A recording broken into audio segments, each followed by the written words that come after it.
harihwejwe ingene ibinyamakuru bimwe bimwe biriko birakora uwo mwuga wavyo. Naho twasanze ibinyamakuru vyinshi biriko birakora neza, naho hari utunenge duto duto tugenda turavugana dukosorwa, hariho ibinyamakuru bikenya bitariko birakora n'ukuri bikurikije amategeko. Aha twovuga nk'ikinyamakuru candika citwa Iwacu.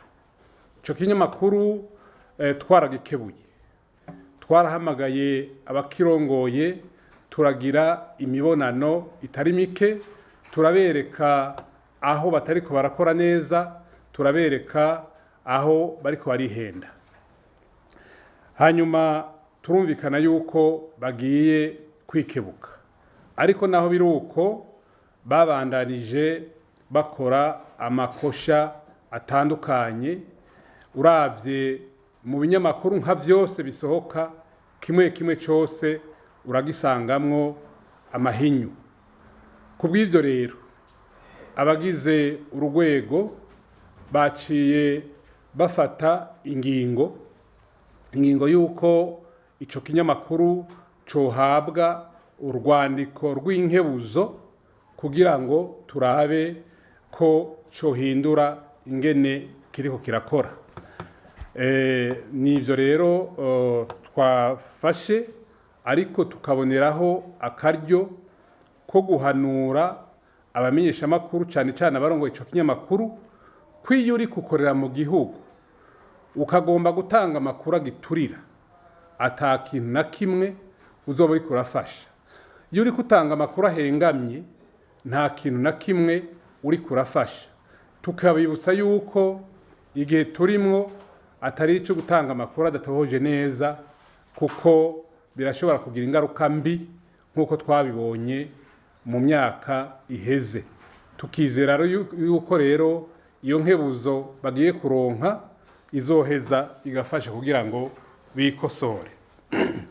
Izindi ngingo zafashwe novuga ko zihambaye ni ingingo zibiri.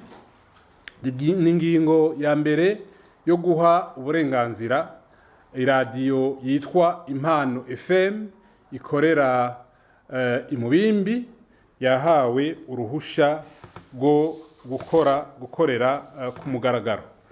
Iyindi ngingo yafashwe nuko hatanzwe uburenganzira bwo gukora ku iradiyo yitwa Cibitoke Diaspora Network, radio CDN izokorera mu Cibitoke. Tukabasaba ko rero boca bisuganye mu maguru masha, kuko bafise umwaka umwe gusa kugira ngo bashobore gutangura gukora nyezina. Tukizera yuko ico kiringo bazocubahiriza. Mu kurangiza, bifuje yuko ibinyamakuru vyose ibiriko birakora neza byoja ku murongo bigakora, kugira ngo bifashe mu bisata bitandukanye vy'igihugu, bakavunira akagohe abo bagifise mu mitwe intumbero yo gukora umenga ntibariko bakora igihugu cabo, bagatanga maze amakuru atubaka aturira.